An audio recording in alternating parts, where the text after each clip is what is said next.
Olá pessoal, meu nome é Natália Pacheco. E eu sou Heloísa Caetano. E esse é o Rádio Papo, o seu podcast de veterinária preferido. Hoje a gente trouxe uma pessoa super especial, que é o Dr. Paulo Gabriel Gonzalez. É Gonzalez que fala? Sim, Gonzalez. Paulo, conta pra gente sua trajetória na veterinária. Como foi que você começou? Uma boa tarde, gratidão pelo convite. A gente que agradece. Bom, então inicialmente eu gostaria de trabalhar, antes de trabalhar com veterinária, trabalhar com o meio ambiente. Com conservação, com a natureza em si. Até prestei engenharia florestal, eu gostava muito de bicho também. E animais marinhos até. Eu gostava bastante também. Então trabalhar com o meio ambiente, ligado a animais marinhos, porque eu gostava de praia, queria surfar também, nada unido a útil ao agradável. E pra vocês terem uma noção, até gostava de entender mais a mente humana, muita filosofia, até prestei também psicologia, pra vocês terem uma noção. Mas fui direcionado mesmo aos animais, a faculdade inteira direcionei animais marinhos, fiz muito estágio, aquário, tamar, centro de recuperação de animais marinhos lá no sul, no Rio Grande do Sul, peixe-boi, Alagoas, Pernambuco, Paraíba. Que legal. Ia pra Amazônia, mas acabou não rolando. Então eu tinha que estudar pequenos e grandes animais, porque eu precisava trabalhar com tudo. E animais selvagens, terrestres, era o de menos, queria mais com os marinhos. Acabei me formando, estudava bastante, sempre estudei muito. E aí depois saí do peixe-boi e fui chamado para trabalhar na Mata Ciliar, em Jundiaí. Teve uma seleção lá com a CRIS, que é um centro de conservação. É bem diferente de zoológico. Lá eles trabalham com o meio ambiente. Eles iniciaram a história deles com reflorestamento, não era nem com bicho, com o Jorge, que é engenheiro agrônomo, marido da Cris Arumi, que é a veterinária lá. Então eles, vendo todo o desmatamento que estava tendo aqui na nossa região, eles falaram, a gente precisa fazer alguma coisa, e começaram a reflorestar, e agora eles vendem mudas. Toda aquela área ali de pedreira, da estrada, que é até bonita, quando vocês vão para Amparo, Pedreira, eles que reflorestaram tudo. Era tudo desmatado, tudo. Então toda aquela área ali, obviamente, mata nativa. E aí depois eles viram que chegavam muitos animais, então eles queriam reflorestar a parte das matas ciliares, que é a mata que estão do lado das águas, dos rios, e viram que não parava de chegar bicho. Não parava de chegar bicho queimado, bicho atropelado. Aí a Cristina, que é veterinária, falou, beleza, então chegou um bicho aqui, não tem o que fazer, vou construir um primeiro recinto, segundo recinto. E começaram a chegar muitos felinos, muitos gatos, jaguatirica, onças. E aí fundou o Centro Nacional de Felinos Selvagens, Centro Neotropical de Felinos, junto com o Centro de Recuperação. E aí fui trabalhar lá. Gostava obviamente, desses animais, só que eu nunca me interessei pela anestesia. Porque chegava no centro cirúrgico, aí tinha uma galera que tomava conta. Antigamente os alunos preenchiam o centro cirúrgico, tinham fila para ter prática, para pôr a mão na massa, para entender o professor. Eu falo isso depois, a gente vai conversar sobre isso, que inverteu isso. Sim. Né? E aí, então eu falei, não, beleza, deixa, eles querem trabalhar com cachorro e gato, deixa eu, que eu sou de selvagens. Então não me interessava, assim, era mediano na anestesia. Só que com selvagens não tem como você encostar no bicho se você não sedar. E lá na Mata Ciliar sempre foram equipamentos de última geração. Vaporizador calibrado, fármacos, porque eles têm um reconhecimento mais dos gringos, porque eles têm muito trabalho de reprodução. Lá nasceu o primeiro nenê de proveta de jaguatirica. Olha só, no qual eu que anestesiei esse bicho. Tentaram onça pintada, mas acabou não rolando. Mas saiu até na revista, na Terra Nossa Terra, não sei. Primeiro nenê de proveta. Então eles tinham muita parceria com os Estados Unidos. Então eles valorizam muito mais do que o próprio Brasil. E aí muita doação, muitos equipamentos de última geração. Que legal. E aí comecei a gostar. Então eu aprendi a anestesiar lá. Só que daí eu via que eu tava precisando estudar mais, porque não parava, porque você é o biólogo, você é o cozinheiro, você é o tratador, o cara que cuida das fichas de IBAMA, necrópsia, e por último o veterinário, que eu achei ótimo. Então a Cris, eu chamo ela minha mãe, ali é minha primeira ou segunda casa, Porque eu aprendi a lidar com as pessoas, não tem como você salvar, entre aspas, né, os animais se você não lida com os tratadores. Sim. São eles que vão falar que se tá bem ou não. São eles. Na veterinária a gente sabe que são os tutores. Depois a gente vai conversar sobre isso também. E aí eu fui fazer uma primeira pós em cirurgia clínica de pequenos animais, não foi nem anestesia. E aí depois comecei a aprofundar na anestesia, eu vi que precisava de uma demanda, já que eu tinha esse manejo com anestesia, no caso era volátil, né, que hoje nem é mais chamada de anestesia, é só uma técnica, anestesia inalatória, que a gente vai conversar também. E aí depois, como eu estava em Campinas, surgiu um mestrado na farmacologia na Unicamp para trabalhar anestesia com animais silvestres. Então muitas serpentes, prego, macaco sagui, fora rato, né? E meu trabalho foi com saguis, foi a parte cardiovascular dos saguis, que é um pouco diferente de todos os mamíferos, os achados ali que a gente trabalhou na cardiovascular ali na Faculdade de Ciências Médicas Unicamp. E aí eu precisava ter uma pós, uma especialização e fui fazer em anestesia, pós-anestesia aqui pela PAV. E você tinha quantos anos, mais ou menos? 28, 29 anos. Eu entrei com 25, 26 na mata ciliar, 27, 28 após de clínica médica, já engatei no mestrado e aí já 29, 30 anos após anestesia. E aí, sempre com esse intuito de querer ensinar, de ter uma didática, porque não querer que as pessoas decorem, mas elas entendam o processo da anestesia e tudo mais. E aí eu com a minha companheira Andréia, a gente criou uma escola de cursos veterinários, que é o IMA, né, Instituto de Medicina Animal, que oferece vários cursos, né, só que obviamente mais da área de anestesia. E aí a gente abriu pós-graduação também. A gente abriu a primeira pós-graduação em nutrologia veterinária do mundo. Não existe pós em nutrologia veterinária, com um coordenador do Luiz, tal, que é bem conhecido. E a gente abriu 2 turmas e depois a gente abriu uma pós só em aves selvagens, aves silvestres também, que não existe. Então a gente sempre quis criar, nunca fazer mais do mesmo, tá? Porque eu acho que esse é o intuito do que a gente está aqui. A gente tem uma missão e cada um tem que criar o que sabe criar. Sim. Não somos iguais a ninguém. E aí fui me aprimorando com anestesia, com parceria também com a PAV, com as práticas lá no IMA e aprendendo bastante, trabalhando bastante. Então no começo, na minha trajetória de anestesista, trabalhei muito em campanha, muito com assim, os animais carentes e entendendo como é que funciona a anestesia volante. Tá? Eu nunca gostei de ficar parado num lugar. Então me chamava para ficar no hospital, beleza, mas eu não queria ficar parado, eu gosto de ficar em movimento, entendendo, conversando com o pessoal. Então, tipo, chegava a andar 100 km por dia, só para... volante é isso. Anestesiar, entender com os equipamentos, isso há 15 anos atrás. Então, no começo, eu estou formado há quase 20 anos, bateu 20, mas há 15 anos atrás, rodando tudo.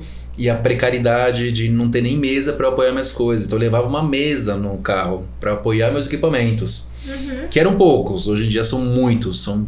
São 3 vezes mais que eu levava lá atrás.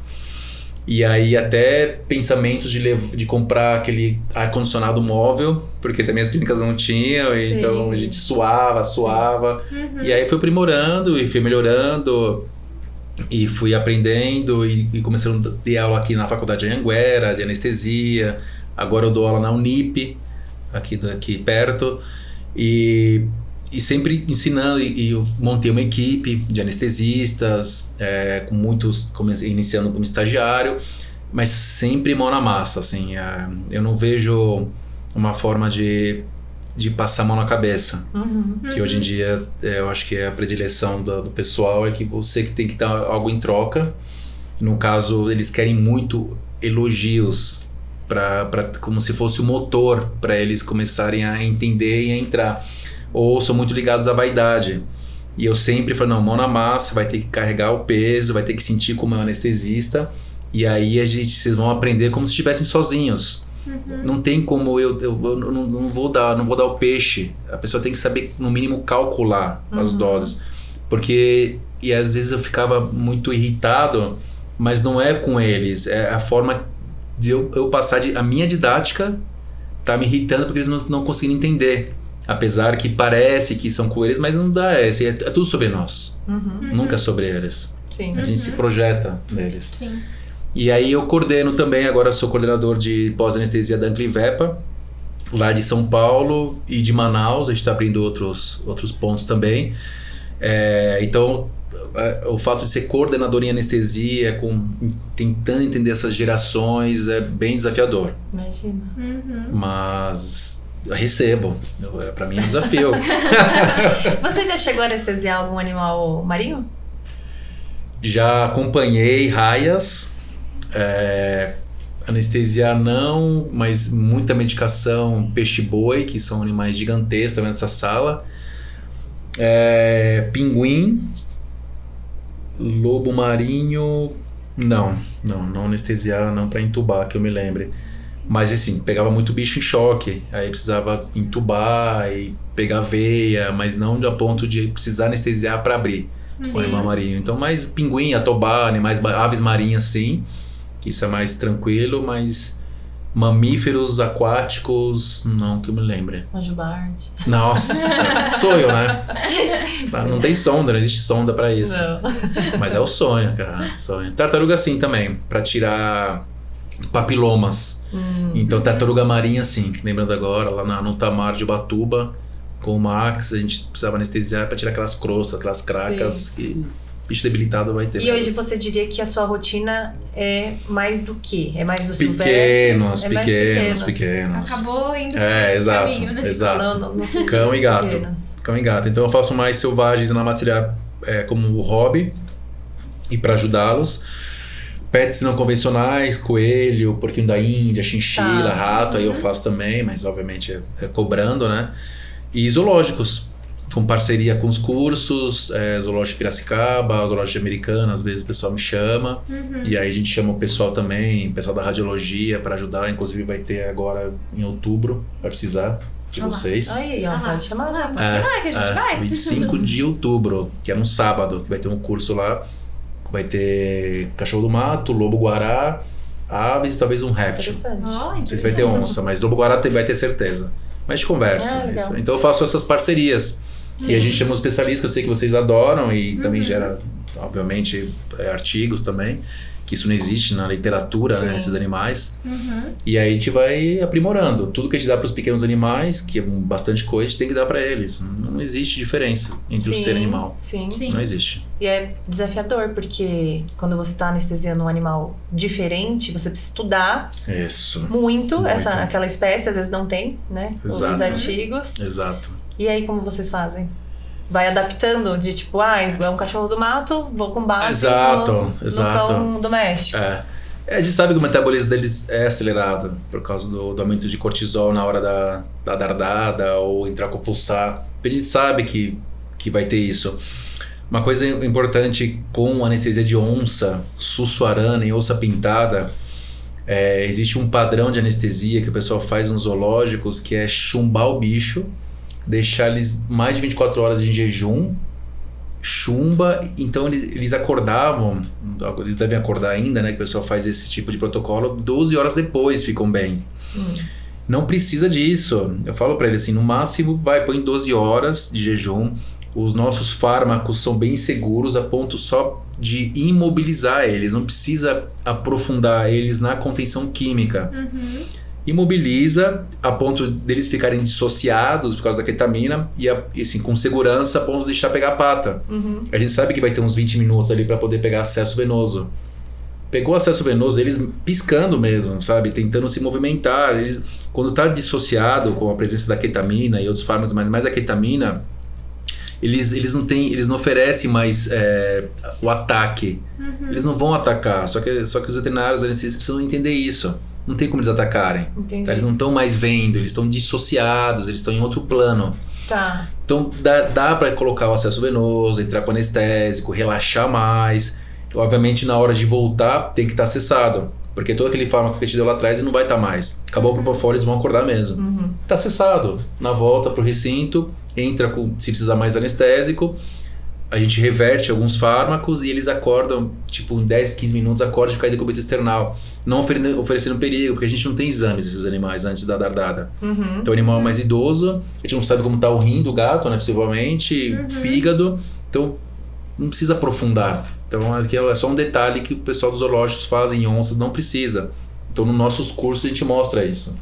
Que precisa ser dardada, né? Lobo-guará, canídeo, a gente pega no pulsar, não precisa ser darda.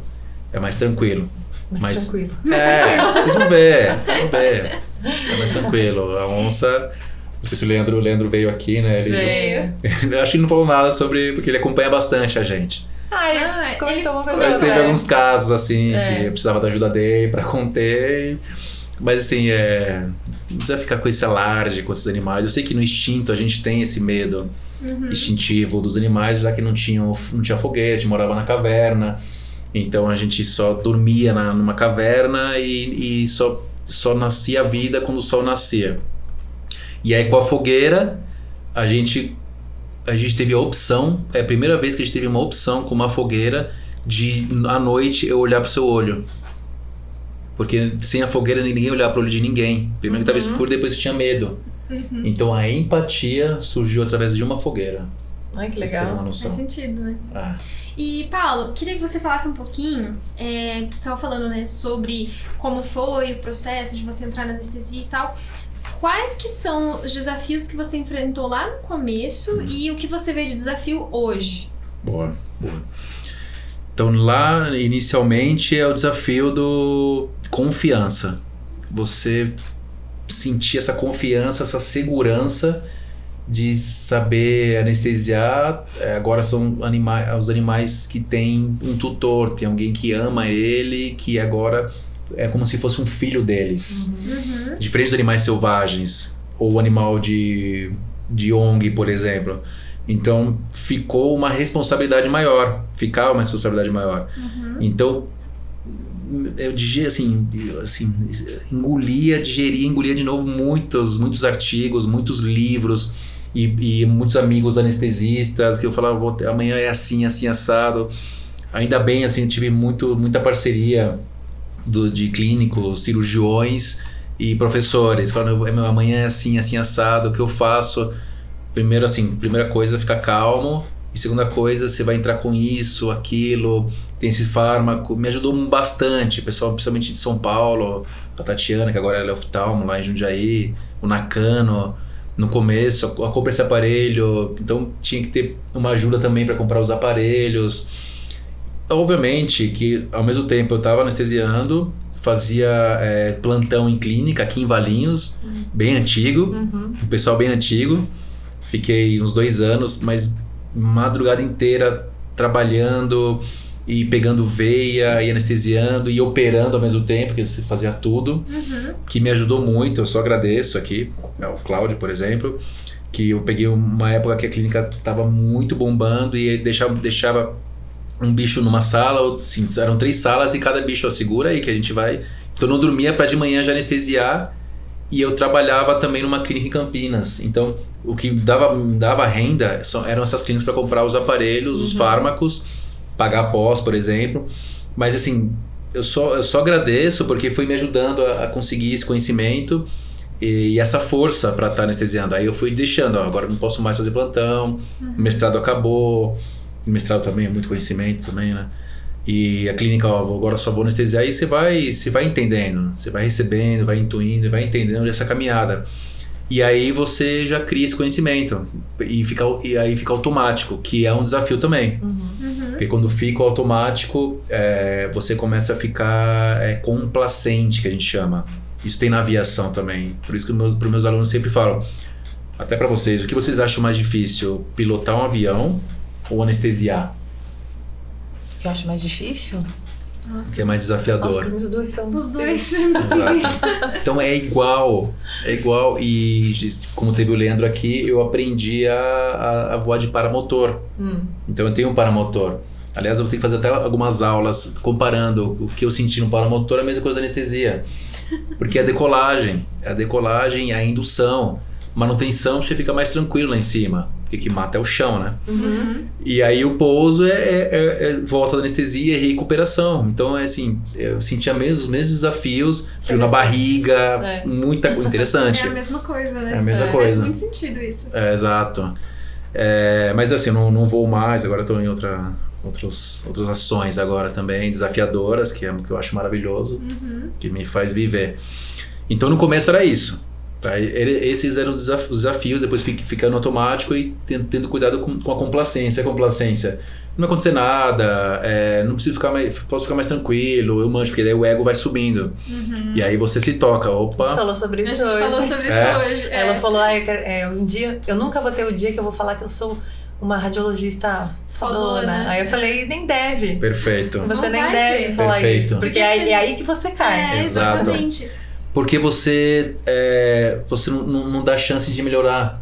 Sim. Eu falo pros alunos, quem é perfeccionista aqui? Aí alguns levantam a mão. Eu falei, então, não seja perfeccionista. Porque a partir do momento que você é perfeito, você não se dá chance de melhorar e avançar mais na sua vida. Sim, exatamente. Nunca vai ter ninguém melhor do que ninguém. E nunca pior do que ninguém. Aí depois a gente entra num papo de autoconhecimento. Quando você se conhece, e aí a gente vai pra noite escura da alma, vai pra sombra mesmo, você percebe que é muito difícil você olhar pra dentro. Sim. Muito difícil. E aí você percebe, cara, como é que eu vou querer me comparar? Eu já fui muito jogador. Isso eu reconheço. Tudo que eu vou falar aqui eu já fui muito, tá? Como é que eu vou me comparar com outra pessoa que nem eu me conheço? Como é que eu vou julgar outra pessoa? Nem eu me conheço, eu vou querer saber conhecer o outro. Sim. Porque era ignorante. Então eu vejo que isso no veterinário tem muito o meio da fofoca, de se comparar e julgar. Aí a gente olha e fala assim, se vocês se conhecessem ou fossem nesse caminho, né, nessa estrada do autoconhecimento, a gente ia ser muito mais feliz, muito mais em paz. Porque senão eu julgar mais. Fala, cara, eu já me julgo. E quando as pessoas falam para as outras, né, não, você fez isso, aquilo, você é isso, aquilo, você coloca um espelho. Porque isso é projeção. Sim. A fofoca é projeção. Sim, com certeza. Com certeza. Ela que tá falando dela mesma. Sim. Aí a gente fica quieto, você fala, não sabe que você tá se entregando pra mim. Faz muito sentido. E é bem isso, né? Como a gente vai falar sobre o outro se a gente não sabe falar sobre a gente mesmo, né? Perfeito. Pode deixar. Você vê o campo, né? Você entendeu o campo, né? Efeitos especiais. Aí os desafios agora. Os desafios agora, fora essa parte que o autoconhecimento, cada paciente para mim é diferente. Então eu aprendo muito com os pacientes, tá? E agora eu tô aprendendo muito com as relações. Porque no começo a gente quer fazer veterinária por quê? Porque a gente gosta de bicho. A gente gosta de bicho porque a gente não gosta de gente. Todo mundo é assim, né? A maioria é isso, a maioria é assim. Só que quando se forma veterinário e a faculdade não ajuda em nada em relação à inteligência emocional, nem quer falar sobre isso, né? Ou como ter postura no mercado. A medicina humana já muda isso da veterinária. Então, o veterinário, no campo, ele internamente, ele é infantil, ele acha que é salvador, que vai ajudar, e ele não consegue ver o tutor. Ele não vê o tutor, não vê as dores do tutor, entre aspas. Ele vê a si mesmo, ele se projeta. É uma criança que está gritando ainda. Isso na constelação familiar, depois tem a Lucine, que ela é ótima para falar sobre isso. Então, eu sempre trabalhei sobre essa parte de autoconhecimento e há 10 anos atrás eu sei que não pode entrar 5 emoções, que é culpa, medo, mágoa, raiva e dó. E dó pega com o veterinário. Porque ele se acha melhor que os outros, ele se acha melhor que o cachorro e acha que o cachorro está precisando dele, e aí o tutor não vai fazer nada e ele fica mal, e é por isso que a doença que mais acomete a área da saúde são os veterinários em suicídio. Se não tivesse inteligência emocional, essa conversa, e entender que somos pontes de cura, não somos curadores, nunca seremos, porque a gente nem se salva, tiver que salvar os outros. Somos ponte mesmo. Amamos animais. Eu acho ótimo ter esse trabalho, essa profissão é maravilhosa, mas sabendo que você tem um limite. E os animais não se projetem nos animais. É diferente as dores deles. Eles escolheram estar com aquele tutor. Não foi o tutor que escolheu estar com eles. É próprio pro tutor. Nada é por acaso. Nada. Não existe coincidência. Tutor, ele escolheu aquele tutor. Então, quando chega o bicho para anestesiar, eu sei, eu entendo. Tá? O tutor, tal, e assim... E eu consegui tirar a dó. Mágoa, já consegui tirar. Raiva é difícil. Medo tô conseguindo, mas o dó eu já consegui. Tá tudo certo, tá tudo perfeito. Se aconteceu isso, eu errei, eu fiz o meu melhor. Na próxima eu vou acertar, porque a gente erra mesmo. Isso você leva em relação ao animal, ou ao animal e ao tutor? Ao animal, principalmente na anestesia. Tá. Porque no começo a gente erra mesmo. Tá? Inclusive, às vezes até causando uma morbidade. Tá? Seja por distração, que se você estiver distraído na anestesia é um problema. Pelo menos na decolagem, no pouso, né, na indução e na recuperação, porque isso vai acarretar toda a anestesia. E aí antigamente eu ficava, nossa, porque muita culpa, que não adianta nada, a culpa é do passado, não tá mais no presente. O único tempo que existe é o presente. É o agora. É o agora, não existe passado e futuro, é muita ilusão, mas depois a gente pode fazer uma segunda parte que eu discuto sobre isso. Porque a gente vai embora se a gente ficar nesse. E a culpa e a mágoa te leva pro passado. E você fica se chibatando e não aprende. E aí a gente tem um choro de crocodilo. Ai, porque eu fiz isso. Na verdade, você tá chorando pra mostrar pros outros que você não é culpado. Tira essa máscara. Falando, beleza, eu errei, pode ser até em off, não precisa também se expor, né?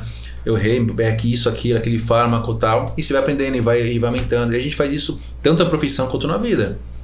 Com as relações. Então o desafio agora, como eu dou aula, é saber lidar com esses alunos. Isso está muito desafiador. Com os estagiários e com o pessoal dessa nova geração, que eu tenho que saber lidar. Eles não vão ficar... Eles não vão mudar porque a gente trabalha assim. A gente tem que saber melhorar e saber se comunicar com essa geração para que eles possam fazer um trabalho certo. E ajudar todo mundo. Porque a gente está aqui para isso. Está aqui para servir. É colaboração. Sim. A gente se colabora. A natureza é assim. Ela dá água, ela pede alguma coisa em troca. O fogo, ele dá um puta calor. Ele pode chegar alguém do lado e vai continuar dando calor em conexão, né, com a essência. E a água é mais horizontal. Ela não pede nada em troca. E as pessoas acham que não são natureza. Então elas comem o quê? Apesar de ter achado plástico no cérebro, né? Mas o ser humano come o quê? Come natureza, então ele é natureza. Então, se conectar com a essência, todo mundo vai entender que a gente colabora um com o outro. E aí você para de sofrer. Sim. Fala um pouco mais então sobre esse assunto. Pra gente entender. É assim, na anestesia, no começo, vou fazer até um link com profissão. Assim, tem dias que são muito bons e tem dias que a gente chega carregado em casa e aí fica sofrendo e fica mal. Pô, mas tá entrando dinheiro, não é isso que a sociedade quer? E fica feliz com dinheiro. Por que eu tô com essa mágoa, essa angústia? Porque existe uma missão aqui que você tem que cumprir. A gente não veio aqui, ninguém veio aqui para sofrer. Apesar, existe um sistema que coloca a gente em sofrimento.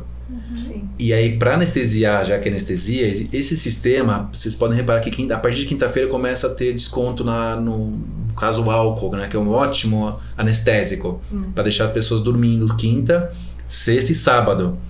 E aí, domingo, tem um sistema que coloca aquela programação destruidora para você ficar mal, porque você vai ter que cumprir sua missão na segunda-feira. Não faz sentido trabalhar com sofrimento. Tudo que eu tô falando eu já tive nesse sistema.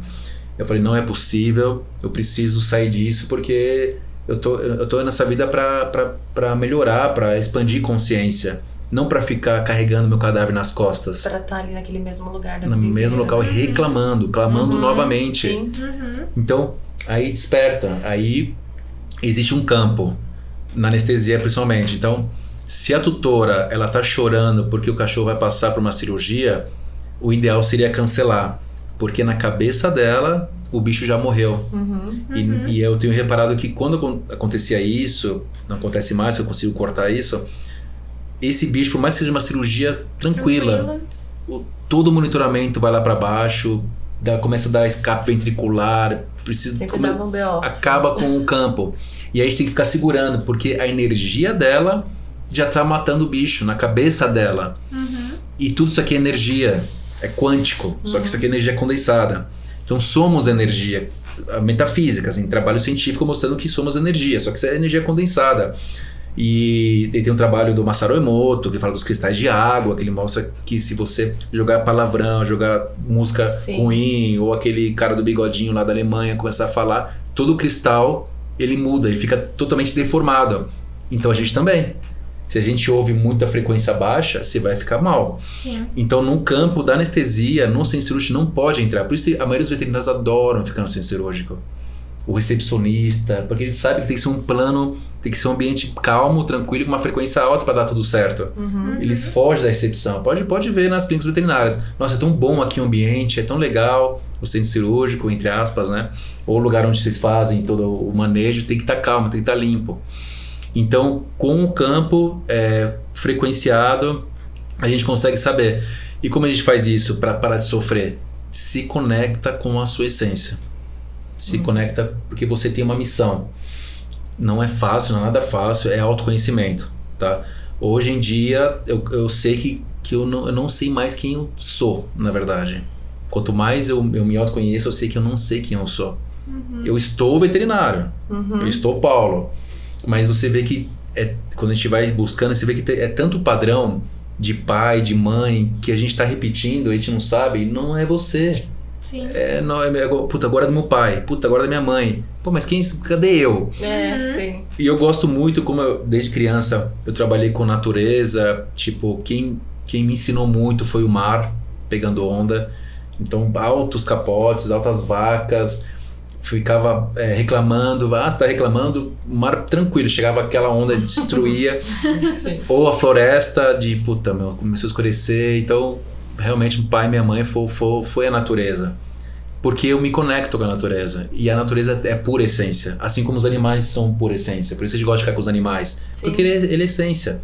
A gente não dá medicina para os animais, eles que dão medicina pra gente. Futuramente vai começar a ter isso, vocês vão perceber que os animais eles estão na nossa vida para dar medicina, para nos ajudar, eles que nos curam. Sim. Porque eles são antenas, né? Se a gente tá mal, o bicho fica mal primeiro, porque eles conseguem captar o astral.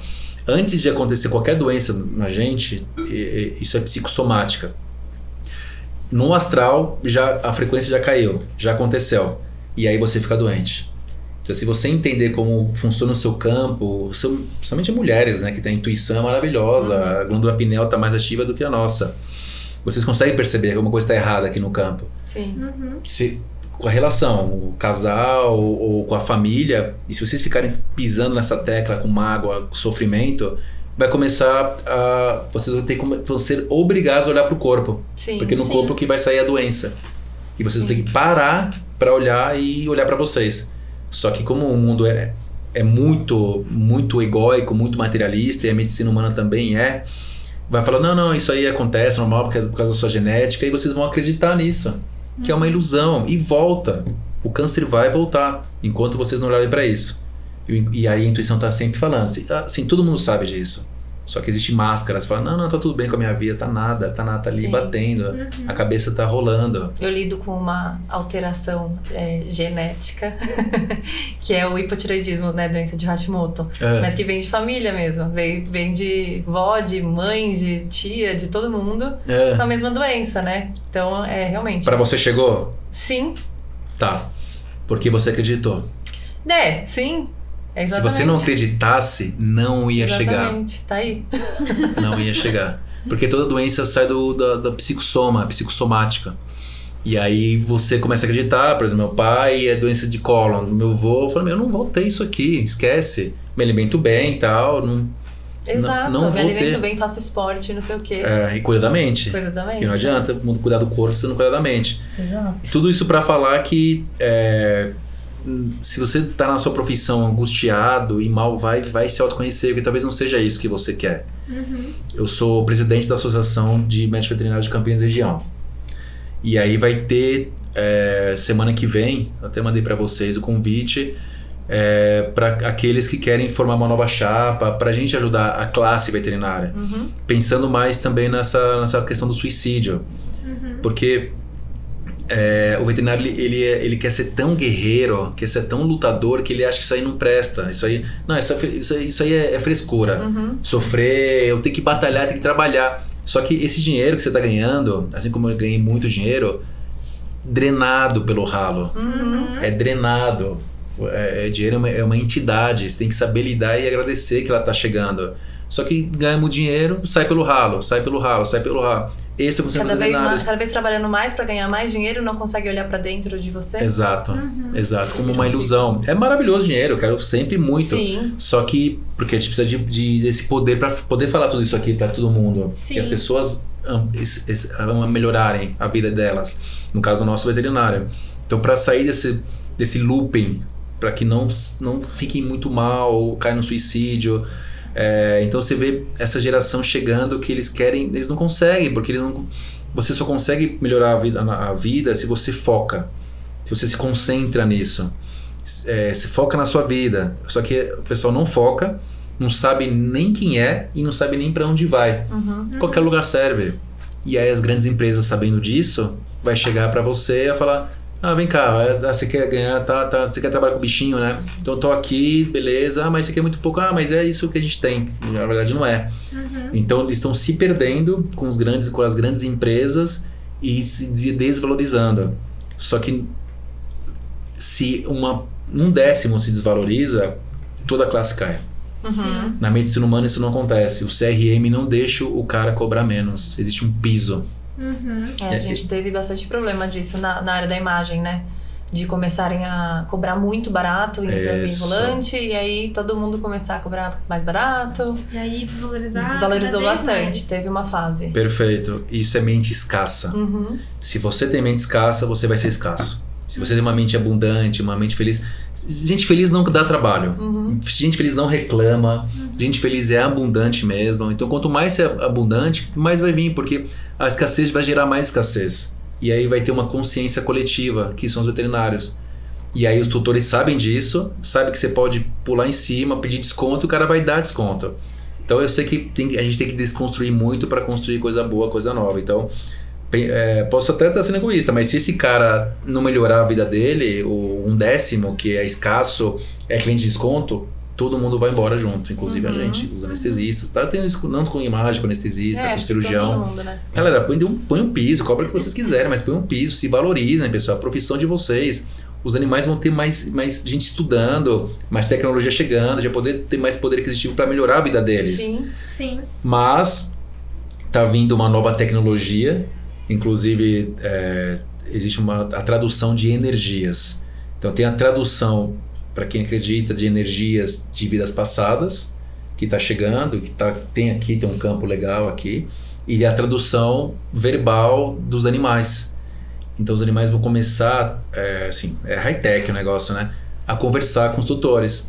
Então, se aquele veterinário que não sabe onde ele está e ele está fazendo por dinheiro, os animais vão perceber e vão conversar com os tutores e falar: esse cara aqui não tá legal, me maltratou, me bateu, enfim. Como que chama isso? Não tem o nome, mas é um tradutor de... Já existe tradução de dor felina, por exemplo. Mas eles... sabe o Google Tradutor, que eu falo o português, já sai o chinês na hora, rápido? Para os animais estão fazendo também isso. E aí, qualquer feição do bicho vai traduzir. Entendi. Por IA, né? Inteligência artificial.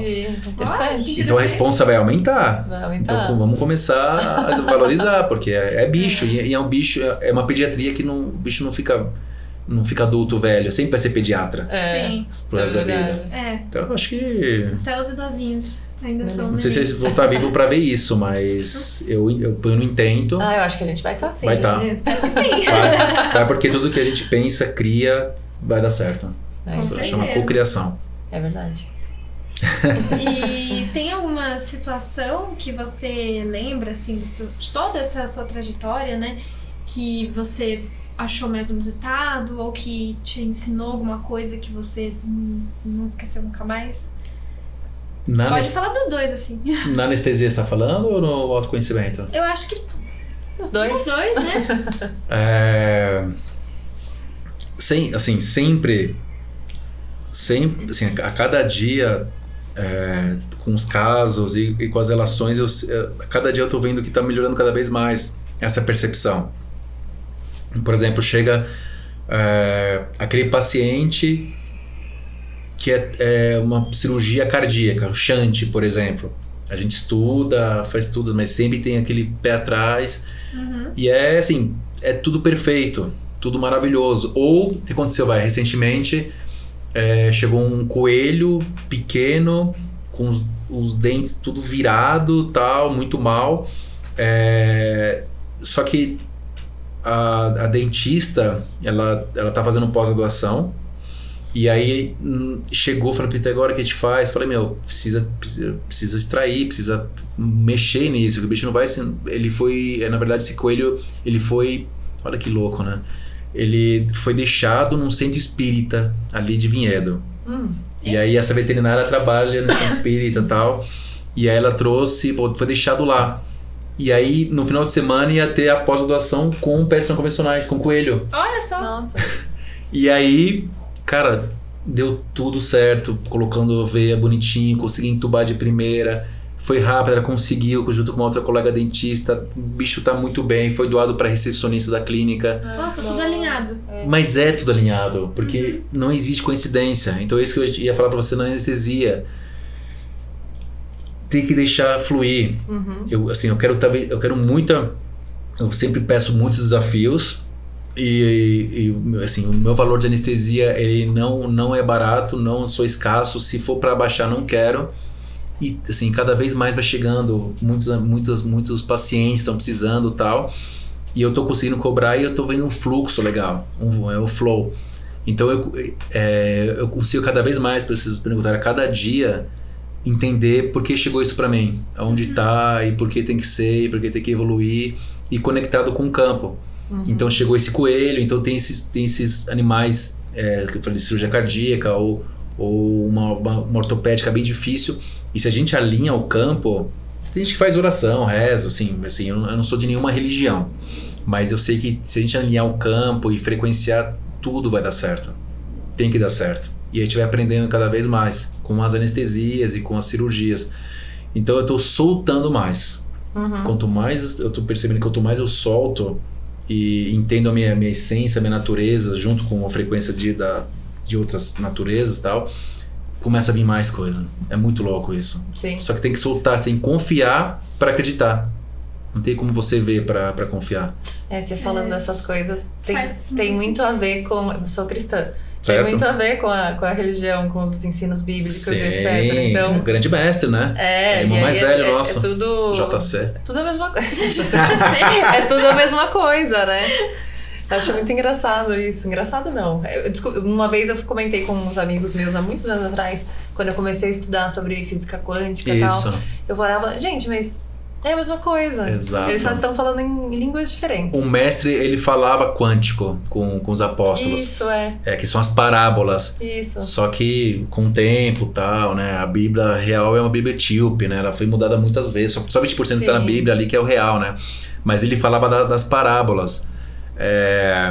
Então, tem até uma passagem que ele falava, que é difícil as pessoas entenderem, que seria legal se os homens comessem os leões, não os leões sejam comidos pelos homens. É apócrifo, na verdade. É aquele achado que foi em 1970.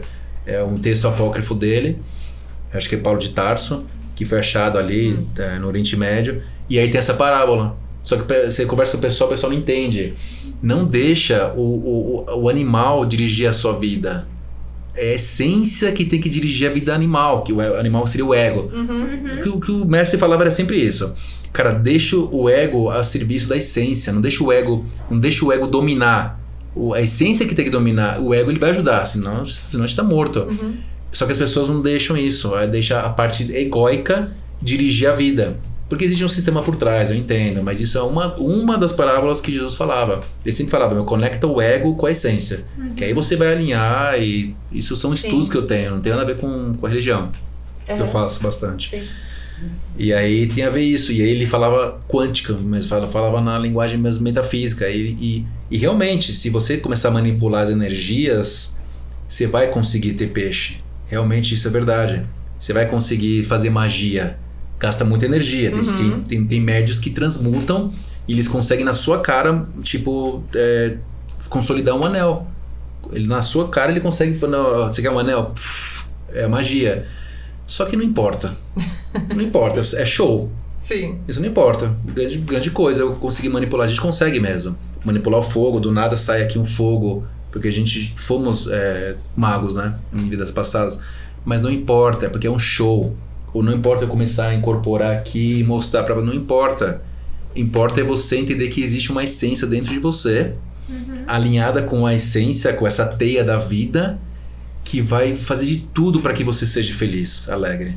Que é a sua missão. Que é a sua missão. Seja feliz, você veio aqui para isso. Seja alegre. Então você acha que quando você tá batendo muito numa tecla, né, de uma coisa, você tá tentando ser... Vamos supor, alguém tá tentando ser radiologista, aquilo não vai, não dá certo. É porque não é aquilo.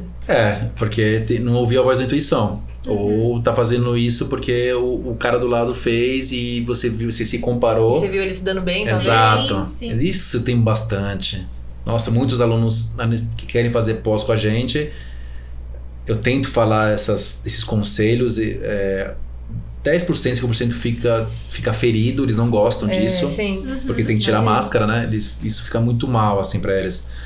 E aí eles saem, porque eles entendem que não é isso mesmo, porque tá dando murro em ponta de faca. Meu, vai... Quer uma dica? O que você gostava quando você era pequeno, dos 4 a 7 anos? O que você mais amava quando você... Ou pergunta pra sua mãe o que você mais gostava. Ali tá a sua missão. Porque você vem de... Cara, eu lembro que... Olha que engraçado. Eu lembro que eu era muito nova. Sei lá, devia ter uns 8, 9 anos. E tinha uma cachorrinha que chegou lá perto do meu condomínio e a gente começou a cuidar dela. E eu lembro que na época eu pus a mão na barriguinha dela, assim, e eu falei, essa cachorra tá prenhe. Eu tinha 9, 10 anos, tipo 8, 9, 10 anos. Que legal! E eu falei, essa cachorrinha tá prenhe. E tipo, você falou isso agora, me veio, caraca, hoje eu sou radiologista. Exato. Sim. Perfeito. Tipo, faz muito sentido. Perfeito.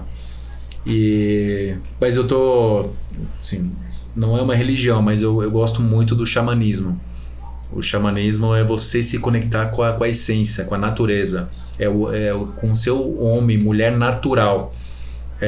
Aí o pessoal cria esse preconceito, né? Não, são as medicinas de poder.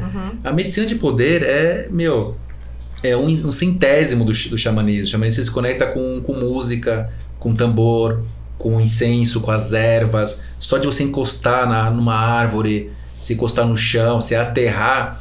Só que precisa de prática, não precisa, porque você tem que tirar tantos véus de ilusão, tantas máscaras. As medicinas ajudam bastante. Nossa, ajudam muito. Mas é uma ferramenta, não é para você ficar nela. Ajuda muito você se sutilizar. E aí você começa a conversar com o seu eu superior, né? E com seus mentores que estão aqui, os nossos mentores. E aí eles opa, alguém falou comigo. E aí, mulher já sente muito mais isso. Então eles vêm, porque a gente rejeita eles. Eles não vão estar aqui, eles não estão toda hora também. Nossos mentores são mentores de outras pessoas também. Agora, quando eles... Opa, alguém tá falando comigo. Aí, é isso. Aí vem o arrepio, passa arrepio aqui na nuca. É isso, tal. É muito legal.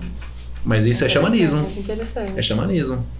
E como que você chegou nisso? Você começou a fazer para ter autoconhecimento? Você começou a fazer terapia? Sim, boa pergunta. Pelo caminho mais comum? Eu sempre tive esse preconceito de fazer terapia, né? Aquela coisa do padrão que chama. Tudo fala o sistema é um sistema Matrix, né? Eles vão fazer de tudo para que você não acorde. Eles fazem de tudo. Então coloca a TV sangrando, coloca o padrão de medo, muito medo. O veterinário é um ser muito medroso também. Então tem medo de arriscar. Tem medo, mas é porque o sistema quer que a maioria seja medrosa mesmo. Porque o medo vai fazer você dar um passo para trás e não ir para frente. O medo é bom no instinto, mas o excesso de medo, assim, começar de mágoa, raiva, que eu falei culpa, dó, te trava. Então o sistema ele vai te colocando. E aí, como foi para vocês, eu sempre gostei de entender a vida, entender a essência, principalmente ligado à natureza. Então há 10 anos atrás, eu comecei a ouvir a Monja Coen. Comecei a ouvir os filósofos, o Karnal, o outro lá, o Barbudo, esqueci o nome, o Cortella. E aí comecei a entender, comecei a voltar à filosofia, é real, principalmente a Coen, que nada é fixo, nada é permanente. Tá tudo rodando, ela é maravilhosa, muito didática. Muito didática. E aí, Lúcia Helena Galvão, que é minha mestra, que eu amo ela, assim, sempre quando eu a vejo, assim, brilho meu olho e tal. E aí eu conheci um outro mestre, que é metafísico quântico, é o Marcelo Cotrim, há 9 anos atrás. Fazia bastante curso em São Paulo com ele. E ele dá muito curso de espiritualidade, só que consciente. Nunca, assim, o cara tudo, ele é estudado, ele fez história e tal, é terapeuta. E aí tudo que ele fala tem uma lógica, tem razão. E a minha cabeça sempre foi muito mental. Nada coração emotivo, sempre por ter família autoritária e tal, né? Clássico entre os homens. E por ser homem. Por ser homem. Exato, então a gente se fecha. Que agora tem que começar a se abrir. Porque a gente tem que se conectar com o lado feminino. Aliás, há 8 anos atrás eu nunca teria cabelo comprido, pra você ter uma noção. Então era muito assim, entre aspas, machista, tal, aquele homem zoado que destrói porque ele é medroso. A agressividade a gente vê nos animais. O animal ele é agressivo porque ele tem medo. O cara é agressivo, é machão porque ele é muito medroso. Daí eu falava assim, não quero mais isso. E aí comecei a ter esses cursos, comecei a lidar melhor com a espiritualidade. Que é a gente, né? Na verdade a gente é uma energia que tá com a carne aqui. Depois sai a carne e volta a energia e ela desce de novo. Então, só que com muita lógica, com muita razão.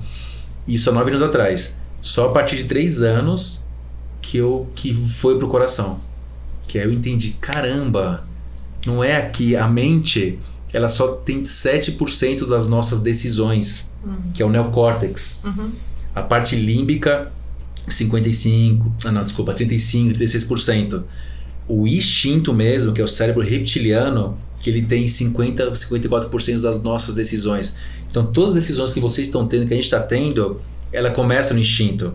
E a maioria, e então inclusive eu já fui... instinto, a libido totalmente desequilibrada. A libido faz parte do instinto, que é a parte energética, uma usina energética. Então é compulsão por dinheiro. Toda compulsão ela sai do instinto desequilibrado. Compulsão por dinheiro, compulsão por sexo, compulsão por pessoas, não medo de ficar sozinho, não sabe o que é solitude, porque não é na mente, nem no sistema límbico, é no instinto que você tem que mudar. Aí quando você muda o instinto, vai pro sistema límbico e aí vai pro neocórtex. Muda o instinto, por exemplo? Se conecta com a sua essência. Volta, você vai ter que imergir para depois emergir de novo. Só que o sistema, ele te dá tudo pronto. Ele acha que tem que ser assim. E você não sabe qual é a sua essência, não sabe qual é o seu instinto. Os animais sabem. Por isso que eles são colaboradores. Só que o ser humano desequilibrado, ele não sabe, porque ele não sabe o que é isso. Só, você tem filho, né? Você não tem, né? Não tem. Qual a idade dele? 10. Então, dos 0 a 7 anos, ele era pura essência. Sim. E aí, dos 7 anos, aí... tem um sistema, né, que é a mídia, sistema financeiro, tal, religioso, algumas, e os pais. Se não souber, que deve ser dificílimo, né, por isso que eu não tenho filho, mas se não souber equilibrar isso, ele vai perdendo o instinto dele e vai introjetando. E aí ele fica aquela criança adulta. Ela perde até a formação do sistema límbico. O neocórtex só se forma aos 20 anos. Você quer que o moleque seja intelectual, ele não tá nem formado, por isso que ele fica puto. Ele tá no amor, ele tá no sentimento. Sim. Depois dos 20 anos, aí é o neocórtex.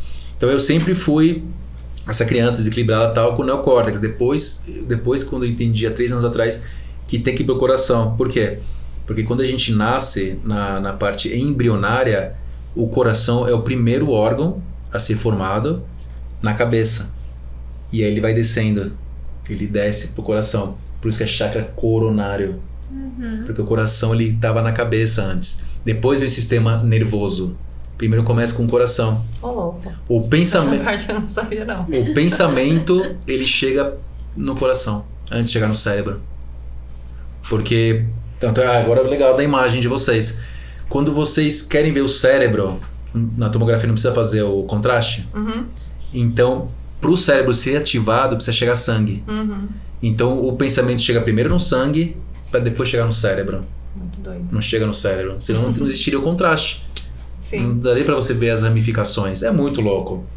É muito louco. Doido. E o oxigênio antes chega no pulmão também, mas ele chega também, ele tem uma via direto no bulbo aqui. Por isso que na meditação, quando a gente está com desafio, na anestesia eu faço muito isso. Antes de entubar, respiro e travo. Porque daí o oxigênio, o prana, ele já tem a conexão direta com o cérebro. E aí você entra em presença. E aí eu consigo entubar.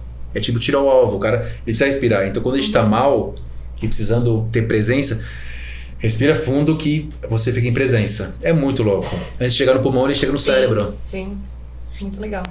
Bem da hora isso, né? Tem muita coisa, pessoal. Muita coisa, Muita né? coisa. Muitas ferramentas estão à disposição nossa. Não é TV, não é...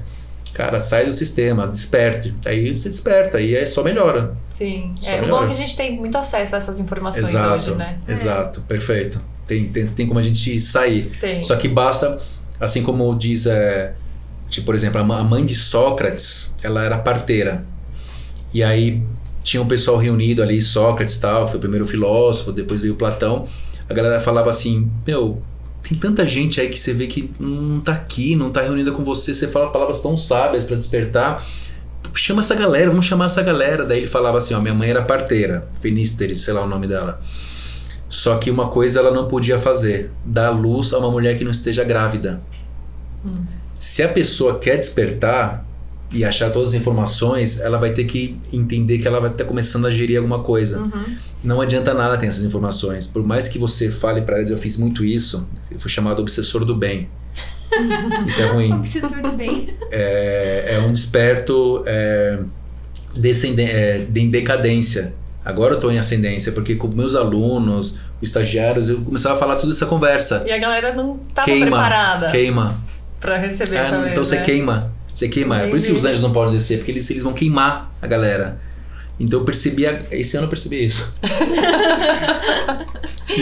Tem alguns alunos do segundo ano que eu falava, cara, eles viajando e feria e chegava até a reclamar na coordenação. Que esses momentos de distração que eu falava pra eles, cara, olha o que vocês estão consumindo, cara, olha isso é feito de plástico. Para com isso, pessoal, assim, falando de alimentação, falando de fármacos, de TV, de mídia, só que queimava. Então, aprendi. Falei assim, eu só posso querer dar essa luz que eu tenho, todo mundo tem. Todo mundo tem essa luz, a gente nasceu da luz, da essência. Mas ela tem que estar disposta a saber a receber. Sim, tanto nas alunos da graduação, quanto até da pós-graduação. Então, eu parei, assim, eu falo mais pra vocês, eu sei que brilha o olho quando a gente fala. Sim, mas tá porque tá dentro de vocês, tá dentro de vocês, tá dentro da nossa. Sim. Legal. E você tem conselhos pras pessoas que, tanto quem tá querendo entrar aí no setor de anestesia, né, Perfeito. como também pessoas que estão buscando, né, esse autoconhecimento, Boa pergunta. estão querendo adquirir essa luz? Sim, sim. Assim como você falou, tem muitas informações. Eu posso ajudar também, é só mandar o WhatsApp, eu já mando o contato, todos os programas que eu escuto, né, dos meus mestres e mentores, e podcasts também, um monte de podcast que eu acho maravilhoso. Mas assim, é aquela dica, olha a infância, o dinheiro, essa energia, ela é uma ferramenta, ela não é o objetivo. Então, os que estão se formando, eu sempre falo também, o pessoal que está se especializando, vai chegar, é muito abundante, mas você tem que se conectar com a natureza. Se você planta, você vê até mato crescendo no cimento. É lógico que a natureza é abundante, ela quer crescer, e ela dá fruto, e ela depois no inverno ela precisa se recolher, e depois florescer, e depois ficar maravilhosa. E como a gente fala que o tempo não existe, o que existe são transformações. E se a gente olhar para a natureza e se projetar, você vai falar que é a mesma coisa. Você precisa de um tempo para ir para o casulo, para depois a lagarta, para depois virar borboleta. Você não pode pular essa etapa. Então tem dias que você está mal, está angustiado. A chuva traz muito isso, né? No inverno. Cara, vai para a caverna. Vai ouvir sua intuição, vai conversar com você. Porque se você está no caos, o caos é necessário, mas depois você precisa ir para a ordem. Então você vai ter que... é obrigatório mesmo. Assim como a natureza faz, todos os animais fazem, os vegetais e tal. Vai para a natureza, vai se entender, vai se conhecer.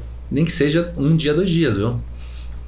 Porque depois de sair dessa caverna, que é o inverno, vai chegar a primavera e vai florescer. Mas não tem como pular isso. A gente chama de rodas das direções, a cosmologia das rodas. Isso tem muito no xamanismo. Então, você vai ter que aprender a ficar em silêncio. Eu sei que a cabeça vai ficar bombando, mas existem esses mentores tal, da meditação. olha pra dentro. Não tá. O tesouro, ele tá dentro de você. A galera quer ficar procurando fora. Eu sei que é gostoso, os prazeres, a gente tá aqui pra isso, pra ter prazer mesmo, quanto mais prazer a gente tem, mas não é o objetivo. É uma ferramenta. O dinheiro é uma ferramenta. Mas coloca o ser humano como ferramenta. O ser humano é o objetivo. Ser humano, ele tem que ser ser humano, tem que colaborar com a casa deles, que é a floresta, que é a natureza. Só que colocam eles como ferramenta para você trabalhar para quem? Para trabalhar para quem? Pro sistema. Somente por isso. Quando você se desperta, você começa a sair disso. Fala, puta, meu, eu tenho que ter meu lazer, eu tenho que ter minha família, eu tenho que ter meu amor, eu tenho que ganhar dinheiro sem ser pelo trabalho, e dá para ganhar dinheiro sem ser pelo trabalho também, né? Uma herança, por exemplo. Então, existem 8 estágios que você tem que trabalhar e equilibrar, não só o trabalho, só que o sistema coloca só o trabalho. Sim. E aí você fica ocioso, só que existe o ócio criativo. Não esse ócio que a galera fala, sou vagabundo, você se sente vagabundo. Eu fui muito workaholic. Sim. Eu sempre tive nesse estado, fazia, não, domingo ficar não, quero anestesia. Só que eu fui me matando por dentro. Já tava quase pra vir uma doença. Daí tanto eu como minha mulher falou, para, não, isso não é vida. Não é vida. Então, na anestesia, fiquem tranquilos. É maravilhoso anestesiar, colocar o bicho pra dormir e tirar dor. Porque existe um tripé, né? Que é tirar dor, relaxamento muscular e sono profundo.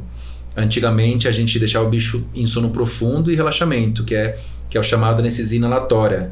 Então eu até peço, não coloquem mais placa anestesia inalatória, porque inalatória não é anestesia. Inalatória é o lança-perfume do carnaval. Inalatória é o cloroforme, é o éter.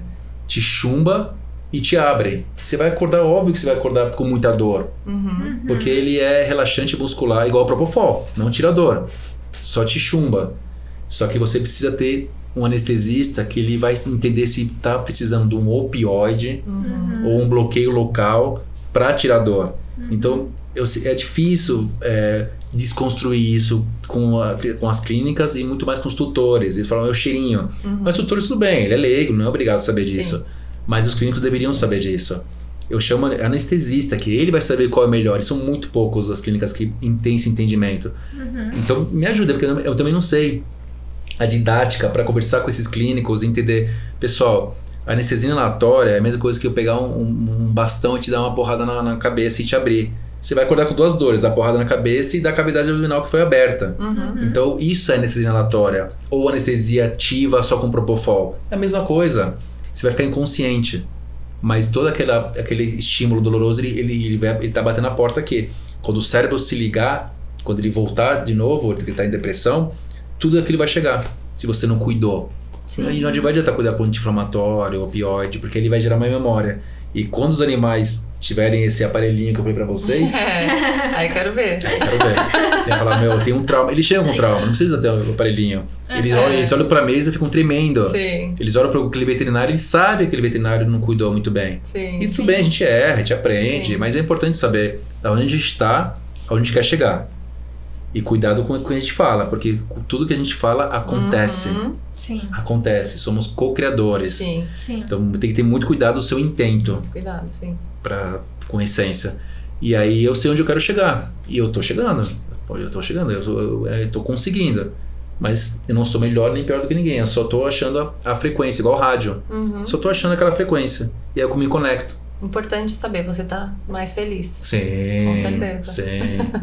Tô conseguindo. É isso, tô então. conseguindo a cada dia. Legal. Esse é o caminho.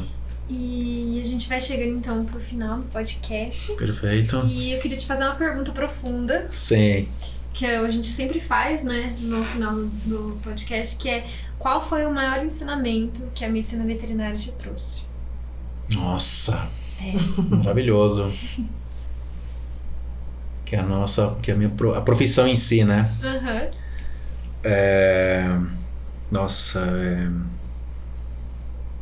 Conexão com a essência. São duas, conexão com a essência e gratidão. Porque eu parei de querer achar que assim, isso a gente sempre sabe, né? Que os animais são seres, são energias, não são melhores nem piores. Mas eles são a essência que vieram aqui para nos curar. a maioria dos fármacos lá nos povos ancestrais, os indígenas e tal, foi perguntado para eles onde vocês conseguem tirar tanta coisa, tanta riqueza, inclusive as medicinas de poder, né? Uhum. E aí o pessoal achou que ele ia falar um negócio astral, tal. Isso é uma chave, eu nunca falei em lugar nenhum, só pra Andréia.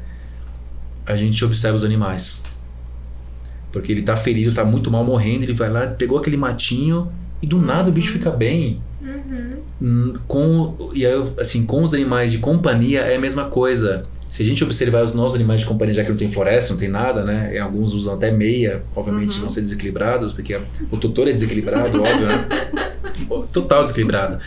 Mas ali tem uma essência. O tutor sabe que aquele animal tá ajudando ele.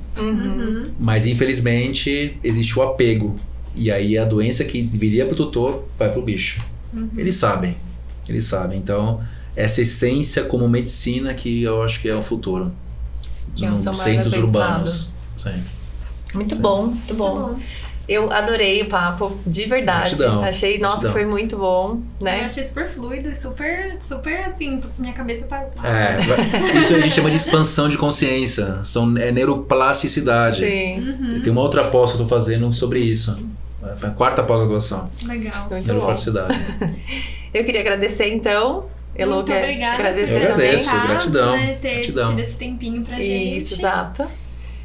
E muito obrigada, pessoal, e até a próxima. Tchau, até a próxima temporada. Até mais, pessoal. Arro.